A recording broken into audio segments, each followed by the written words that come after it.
കൂടുതൽ വാർത്തകളും വീഡിയോകളും കാണാൻ ഈ ചാനൽ സബ്സ്ക്രൈബ് ചെയ്യുക. കൂടെ ബെൽ ബട്ടൺ അമർത്തുക.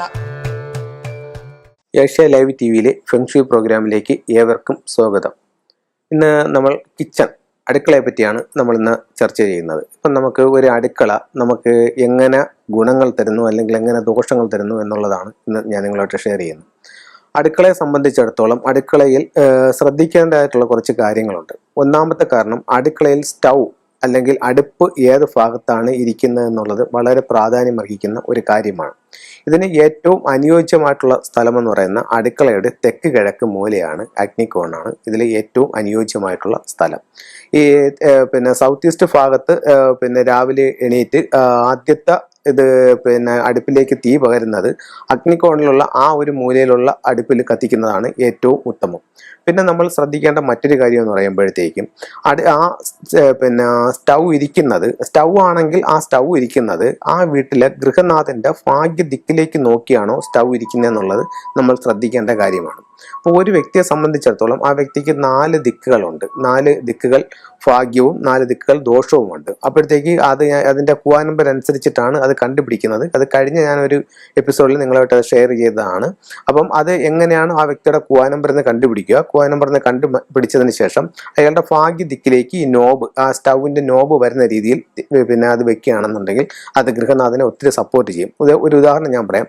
ഇപ്പം കുവാ നമ്പർ 8 കുവാ നമ്പർ ആയിട്ടുള്ള ഒരു വ്യക്തി, അപ്പം ഈ സ്റ്റൗവിന്റെ നോബ് ഇരിക്കുന്നത് സ്റ്റൗവിന്റെ നോവ് ഇരിക്കുന്നത് തെക്ക് ഭാഗത്തോട്ട് നോക്കിയാണ് സ്റ്റൗവിന്റെ നോവ് ഇരിക്കുന്നതെന്നുണ്ടെങ്കിൽ ഈ വ്യക്തിയെ സംബന്ധിച്ചിടത്തോളം ഇദ്ദേഹത്തിന്റെ ഭാഗ്യ ദിക്കിൽ തെക്കില്ല. അങ്ങനെയാണെങ്കിൽ സ്റ്റൗ ഒരു അല്പം ടിൽറ്റ് ചെയ്ത് വെക്കുകയാണെങ്കിൽ സ്റ്റൗവിന്റെ നോവ് സൗത്ത് വെസ്റ്റ് ഡയറക്ഷനിലേക്ക് വരും. അപ്പോൾ അദ്ദേഹത്തിന്റെ ഭാഗ്യ ദിക്കിൽ ഈ സൗത്ത് വെസ്റ്റ് ഡയറക്ഷൻ ഉണ്ട്. അങ്ങനെ ആ വ്യക്തിയുടെ ഭാഗ്യ ദിക്ക് ഏതാണെന്ന് നോക്കിയിട്ട് ആ ദിക്കിലോട്ട് സ്റ്റൗവിന്റെ നോവ് കറക്റ്റ് ചെയ്ത് വെക്കുന്നത് ഒത്തിരിയേറെ മാറ്റങ്ങൾ അല്ലെങ്കിൽ ഗുണങ്ങൾ ആ ഗൃഹനാഥൻ ഉണ്ടാക്കാനായിട്ടുള്ള വളരെ സിമ്പിളായിട്ടുള്ള ഒരു റെമഡിയാണിത്. പക്ഷെ നല്ല ഒത്തിരി മാറ്റങ്ങൾ ആ വ്യക്തിക്ക് ജീവിതത്തിൽ ഉണ്ടാവും.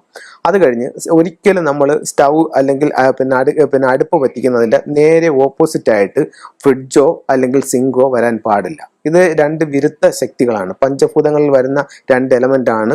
ഒന്ന് ഈ അഗ്നിയും ഒന്ന് ഈ വെള്ളവും എന്ന് പറയുന്നത്. ഇത് മുഖാമുഖം ഇരിക്കുകയാണെങ്കിൽ ആ വീട്ടിൽ കലഹം അല്ലെങ്കിൽ വഴക്കൊഴിഞ്ഞൊരു നേരം ഉണ്ടാവില്ല. അപ്പോൾ ഇത് തങ്ങളിൽ ഒരിക്കലും മുഖാമുഖം വരുന്നത് അത്ര നല്ലതല്ല. അങ്ങനെ വരാതിരിക്കാനായിട്ട് നമ്മൾ ശ്രദ്ധിക്കേണ്ട ഒരു കാര്യമാണ്.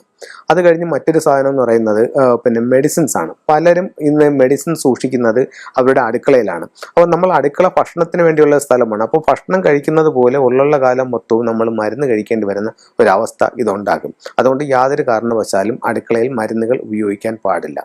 പിന്നെ വരുന്ന മറ്റൊരു ഇതെന്ന് പറയുന്നത് ഫ്രിഡ്ജിന്റെ ഡയറക്ഷൻ. ഫ്രിഡ്ജ് അടുക്കളയിൽ വെക്കാൻ ഏറ്റവും അനുയോജ്യമായ 2 സ്ഥലങ്ങളുണ്ട്. ഒന്ന്, അടുക്കളയുടെ വടക്ക് ഭാഗത്ത് ഫ്രിഡ്ജ് സൂക്ഷിക്കുന്നത് വളരെ നല്ലതാണ്. അതല്ല എന്നുണ്ടെങ്കിൽ അടുക്കളയുടെ തെക്ക് കിഴക്ക് ഭാഗത്തും ഫ്രിഡ്ജ് വെക്കാൻ നല്ലൊരു സ്ഥലമാണ്. അപ്പോൾ ഈ കാര്യങ്ങളൊക്കെ വളരെയധികം ശ്രദ്ധിക്കുന്നത് നല്ലതാണ്. അതുപോലെ തന്നെയാണ് നമ്മളുടെ അടുക്കള വടക്ക് പടിഞ്ഞാറ് ഭാഗത്ത് വരികയാണെങ്കിൽ അത് ഗൃഹനാഥന് ഒത്തിരി ദോഷം ഉണ്ടാക്കും. അത്തരത്തിൽ ആർക്കെങ്കിലും വീടിന്റെ വടക്ക് പടിഞ്ഞാറ് ഭാഗത്ത് അടുക്കള ഉണ്ടെന്നുണ്ടെങ്കിൽ അവരെ സപ്പോർട്ട് ചെയ്യുന്ന ആൾക്കാർ പൊതുവെ കുറവായിരിക്കും. അത് ബന്ധുക്കളിലായാലും അയൽക്കാരിലായാലും ഗൃഹനാഥന്റെ കഴിവിനനുസരിച്ച് ഒരു ഉയർച്ച ഇല്ലാത്തൊരവസ്ഥയായിരിക്കും. അങ്ങനെയുള്ള ദോഷങ്ങൾ വടക്ക് പടിഞ്ഞാറ് ഭാഗത്തുള്ള അടുക്കള കൊണ്ട് ഗൃഹനാഥന് വരാം. അങ്ങനെ അടുക്കള ഉള്ളവർ ഈ ഭാഗത്ത് അടുക്കളയ്ക്കകത്ത് കരിക്കട്ട ഒരു ബൗളിനകത്ത് സൂക്ഷിക്കുന്നത് നല്ലതായിരിക്കും.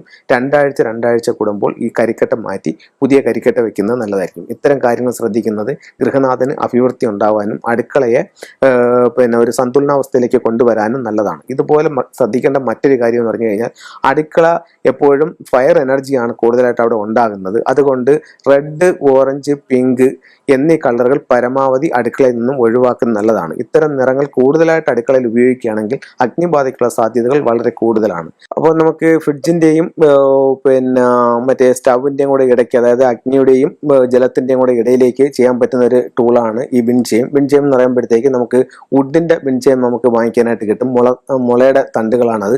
4 തണ്ടുള്ള ബിൻചെയിം വാങ്ങിച്ചിട്ട് ഈ ഭാഗത്ത് അതിന് ഒരു പ്രോഗ്രാം ചെയ്ത് നമുക്ക് നമ്മൾ എന്ത് ടൂൾ ഉപയോഗിക്കുമ്പോഴും ആ കാര്യത്തിലേക്ക് ഒരു പ്രോഗ്രാം ചെയ്ത് വെക്കുകയാണെന്നുണ്ടെങ്കിൽ അതിന്റെ എനർജി വളരെ വലുതായിരിക്കും. മാത്രമല്ല അതിലേക്ക് ഒരു എനർജി എന്ന് പറയുമ്പോൾ ഇപ്പോൾ ഒത്തിരി എനർജികളുണ്ട്. ഇത്തരത്തിലുള്ള കാര്യങ്ങൾ എപ്പോഴും ഒരു കൺസൾട്ടിനെ കൊണ്ട് ചെയ്യിക്കുകയാണെന്നുണ്ടെങ്കിൽ നിങ്ങളുടെ ആ ഒരു റിസൾട്ട് 10 മടങ്ങ് വർദ്ധിക്കുന്നതായിട്ട് നിങ്ങൾക്കത് മനസ്സിലാക്കാനായിട്ട് സാധിക്കും. അപ്പോൾ അങ്ങനെ ഒരു ടൂൾ അവിടെ ഉപയോഗിക്കുക. ഉപയോഗിക്കുക. അവിടെ ഉപയോഗിച്ചുകൊണ്ട് അതിൻ്റെ പരിഹാരം ചെയ്യാവുന്നതാണ്. അതുപോലെ തന്നെ എപ്പോഴും വെള്ളവും പിന്നെ അഗ്നിയുമായി മിനിമം 2 അടിയെങ്കിലും ഒരു ഗ്യാപ്പ് ഉണ്ടായിരിക്കണമെന്നാണ് പറയുന്നത്. അപ്പോൾ ഇപ്പോൾ ഉദാഹരണത്തിന് സിങ്ക് ഇരിക്കുന്നതിനോട് സമീപത്ത് തന്നെയാണ് നമ്മുടെ സ്റ്റൗവും ഇരിക്കുന്നത്. ഇതിൻ്റെ ഇടയ്ക്ക് 2 അടിയുടെ ഒരു ഗ്യാപ്പില്ല എന്നുണ്ടെങ്കിൽ ഒരു ലക്കി ബാമ്പു വാങ്ങിച്ചിട്ട് ഇതിൻ്റെ രണ്ടിൻ്റെയും കൂടെ ഇടയിൽ അത് സ്ഥാപിക്കുകയാണെന്നുണ്ടെങ്കിൽ അത് നമുക്ക് നല്ല ആ ദോഷത്തെ മറികടക്കാനായിട്ട് അത് സാധിക്കും. അതുപോലെ തന്നെ ഇപ്പോൾ വടക്ക് പടിഞ്ഞാറ് നമ്മൾ വീട് വെച്ചുപോയി, വടക്ക് പടിഞ്ഞാറ് ഭാഗത്ത് നമ്മൾ വീടിൻ്റെ അടുക്കള വന്നു പോയെന്നുണ്ടെങ്കിൽ നമ്മളിപ്പം പിന്നെ അത് ഉടനെ പൊളിച്ചു കളയാൻ നിൽക്കേണ്ട കാര്യമില്ല. അതിന് ഫംഗ്ഷനിൽ റെമഡികളുണ്ട്. ഫംഗ്ഷയെ എല്ലാവരും ഇത്തിരി ഇഷ്ടപ്പെടുന്നതിൻ്റെ ഒരു പ്രധാന കാരണങ്ങൾ തന്നെ പൊളിച്ചു മാറ്റലുകൾ ഫംഗ്ഷയിലില്ല. ഇപ്പം നമ്മളൊരു സ്വന്തം വീടോ അല്ലെങ്കിൽ ഒരു വാടക കെട്ടിടമോ അല്ലെങ്കിൽ ഒരു ഫ്ലാറ്റ് ആണെങ്കിൽ പോലും നമുക്ക് വെച്ചുപോയ സംഭവത്തെ മറികടക്കാനായിട്ടും നമ്മളുടെ ദോഷങ്ങളെ പരമാവധി കുറച്ച് ജീവിതത്തിലെ നേട്ടങ്ങൾ കൈവരിക്കാനായിട്ട് ഫംഗ്ഷൻ നിങ്ങളെ സഹായിക്കുന്നുണ്ട്. അപ്പോൾ ഈ നമ്മുടെ ഇപ്പം ഇതിലെ ടിപ്സുകൾ കേട്ടിട്ടും അല്ലെങ്കിൽ മറ്റ് പല രീതികളിൽ നിന്ന് ഇതിനെക്കാറ്റും കാര്യങ്ങൾ മനസ്സിലാക്കിയിട്ട് ഒരുപാട് ആൾക്കാർ ഇന്ന് ഫംഗ്ഷൻ ടൂളുകൾ ഉപയോഗിക്കുന്നുണ്ട്. ടൂളുകൾ ഉപയോഗിച്ചിട്ട് ഒരുപാട് ആൾക്കാർക്ക് ഒത്തിരി പിന്നെ നേട്ടങ്ങൾ ഇതിലൂടെ, അതായത് വളരെ തുച്ഛമായ പൈസയ്ക്ക് ഒരുപാട് നേട്ടങ്ങൾ അവരുടെ, തുച്ഛമായ പൈസ ഞാൻ ഉദ്ദേശിക്കുന്നത് ഈ ടൂൾസിൻ്റെ കാര്യത്തിലാണ്. ടൂൾസ് വളരെ തുച്ഛമായ പൈസയ്ക്കുള്ള ടൂൾസുകൾ വാങ്ങിച്ചു വെച്ച് അതിൽ നല്ല നേട്ടങ്ങൾ കിട്ടുന്ന ഒത്തിരി ആൾക്കാരുണ്ട്. ഒത്തിരി ആൾക്കാർ നമ്മളത് ഫോൺ ചെയ്ത് പറയുകയും ചെയ്യുന്നുണ്ട്. അപ്പോൾ നിങ്ങൾ വടക്ക് പടിഞ്ഞാറ് ഭാഗത്ത് നിങ്ങൾക്കൊരു അടുക്കള ഇപ്പോൾ ഓൾറെഡി വന്നുപോയി ഗൃഹനാഥന് അത് ദോഷമായിട്ടാണ് ആ അടുക്കള നിൽക്കുന്നത്. അപ്പോൾ അങ്ങനെ നിങ്ങൾക്ക് സംഭവിച്ചിട്ടുണ്ടെന്നുണ്ടെങ്കിൽ ഒരു 6 പൈപ്പിൻ്റെ ഒരു വിൻചെയിം 6 റോഡ് വിൻചെയിം വാങ്ങിച്ച് അത് പ്രോഗ്രാം ചെയ്ത് എനർജൈസ് ചെയ്തിട്ട് വീടിൻ്റെ വടക്ക് പടിഞ്ഞാറ് ഭാഗത്ത് ഹാങ് ചെയ്യുകയാണെന്നുണ്ടെങ്കിൽ ഉറപ്പായിട്ട് നിങ്ങൾക്കൊരു 10-21 ദിവസത്തിനകത്ത് വെച്ച് തന്നെ അതിൻ്റെ മാറ്റം നിങ്ങൾക്ക് അത് അനുഭവിച്ചറിയാനായിട്ട് സാധിക്കുന്നതാണ്. അപ്പോൾ ഇത്തരം ടൂളുകൾ ഉപയോഗിക്കുക. നിങ്ങൾക്ക് നിങ്ങളുടെ ദോഷങ്ങളെ പരമാവധി മറികടക്കാനും ജീവിതത്തിൽ വിജയങ്ങൾ ഉണ്ടാവാനും നിങ്ങളെ അനുഗ്രഹിക്കട്ടെ.